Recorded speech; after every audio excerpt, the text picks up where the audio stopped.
Well, blah, I got cut off. Fuck you, camera. Jeez. No. It's set for 10 minutes because that's what YouTube likes. But, well, since I started mentioning it, I'm gonna itch, itch, itch, itch, itch. Um,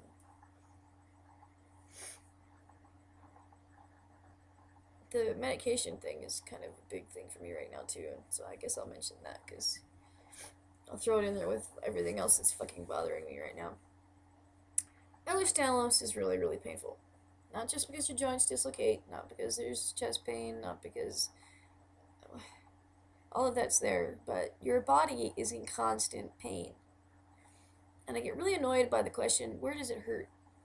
Everywhere! It hurts fucking everywhere! My entire body feels like it's on fucking fire. Your nerves, dude, there's nerve damage, there's muscle damage, there's tissue damage, there's. Ehlers-Danlos is a defect in your collagen, which makes everything all stretchy and weird. And I'm not being real technical about it. I'm just giving you the speed thing here. There's lots of other videos that you could look up to get the real technicals, and there's also the Ehlers-Danlos Foundation, I think is how it's called. I'd have to look it back up, but I'll put some links to their new PSA videos.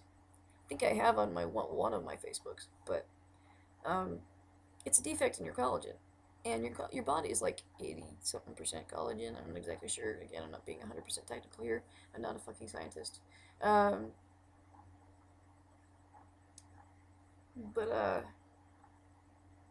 wow, what was I saying? Um, it affects everything. Your collagen is part of everything. Every bit of your body, your blood, your skin, your muscles, your joints, I mean, it's everything. So there's a lot of pain. Excruciating, horrible, debilitating, throwing you into shock kind of pain. I wouldn't take the kind of medication that I'm on if it wasn't necessary. I'm so anti-drug on a addiction level. Because to each your own if you do everything in moderation.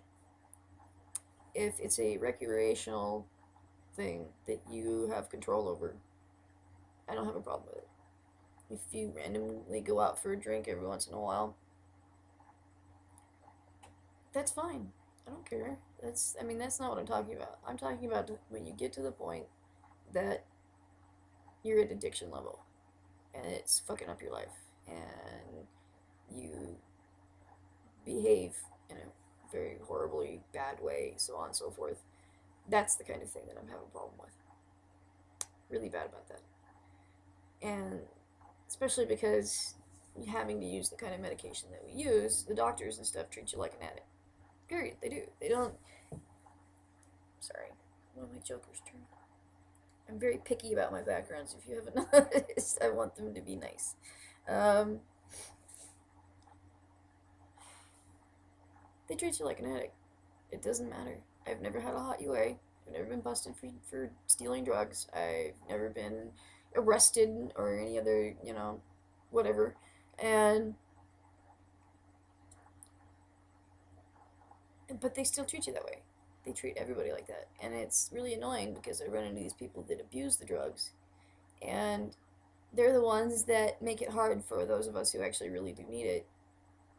Yeah, I get so angry. I just really want to do something that would get me arrested because it's just like you're making my life and other people that I know that have legitimate pain, like the two other people who have Ehlers-Danlos, that I know, are making our lives really fucking hard when they don't really have to be. My friend had a hot UA the other day because they prescribed her a muscle relaxer several months ago that they forgot about when they switched her to another one, same clinic, and they forgot about it because she switched doctors and the old doctor didn't tell her about it, and I guess it wasn't written in her file very well, so it showed up on her UA and they busted her for it and told her they weren't going to give her medication. And so she flipped out, like legitimately, like you do when you start thinking about the fact that you have to be like. I cannot imagine going the next few days, let alone the next 30 years, with this kind of pain.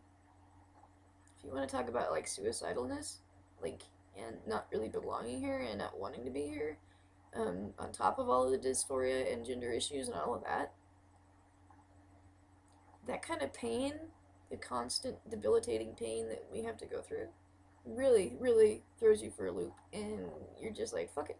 Well, I'm not gonna stay here. I'm not gonna put up with this. Just can't take it anymore. So she kind of got upset, and they made a big deal out of it. She had to go to the emergency room, and they were gonna try and lock her up, and all this stuff, and she didn't do anything wrong. It was their fucking clinic that prescribed her the medication. They just didn't get it transferred over in her paperwork well enough. What? Are you kidding me?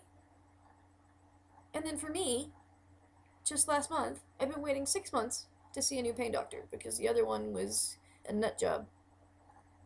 He had me on like massive amounts of methadone that I kept blacking out and like wandering around unconscious. Ask Evie and some of my friends that had to deal with me at that point. It was not pretty. Extremely dangerous. I can't believe that I um, didn't die a couple of times that shit happened. I just can't seem to die no matter how hard I try. um, there's a lot of reasons why I relate to the Joker. um, but she didn't do anything wrong. And here I am, waiting for my pain doctor for 6 months. My doctor is being a snot, and she hasn't adjusted my pain medication in 6 months, which is completely and absolutely inappropriate. You don't just leave, because opiates or whatever there's certain kind of pain medications that you grow tolerant to, and your body needs more of as it goes along to be able to function. Or, well, not function. I hate that's where I don't like it, but um, to adequately deal with the pain to where you can function. Because if the pain level gets to a certain point, you're pretty much, prostrate on the ground, crying your eyes out. Keep hearing weird noises, so I'm kind of like, eh.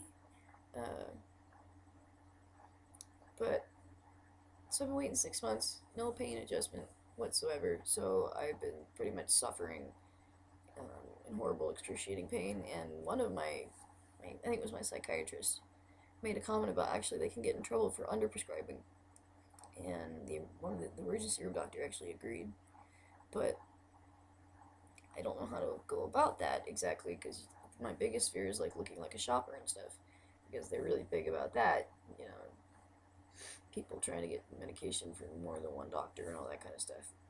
Which I think would be really hard if you're on Medicaid anyway, because they're like watch you like a fucking hawk with that kind of crap. But so I waited 6 months for this doctor. We get there, and my friend with Ehlers-Danlos came with me because she used to be a nurse and she knows a lot about it because she was diagnosed in her teens and she's a little more assertive than I am. So she wanted to come with, and she brought her medication bottles to show the amount of medication she was on to give them an idea of how low I am compared to her. And in a lot of ways, I'm actually worse off than she is. Everybody with Ehlers-Danlos has a certain variation, and some of the videos and stuff I've seen with people who have to have feeding tubes and stuff with the Ehlers-Danlos, my God, I couldn't even imagine. And you have my absolute respect if you have to go through that. But so we show up and they tell us that the appointment actually isn't for another month. So my primary care had screwed up the date, and so we rushed back over there and tried to explain it to them and say, hey, look, because they wouldn't help me with the pain medication. So if I would just didn't do anything, I would have been out on the entire month. So we ran over to my primary care doctor, and they tried to say, oh, you missed the appointment, and we're being like really harsh, and we fought it. And they said, no, your appointment's July 5th. What? No, they said it was the June 8th. So we ran back over to the other one, and they had in 20 minutes they had rescheduled it to July, and they won't do anything about it. So I'm now 2 months out to see this pain doctor with absolutely inappropriate pain medication level. I am not pleased, and they won't do a damn thing about it. I'm stuck. They don't care. They don't have to feel the pain. They don't care. It's not their. If they don't have to feel it, it's like I swear I want to invent a machine that every time I feel pain, it gives a doctor electric shock so they fucking know. Pisses me off, and I'm running out of time, so I'll talk to you later.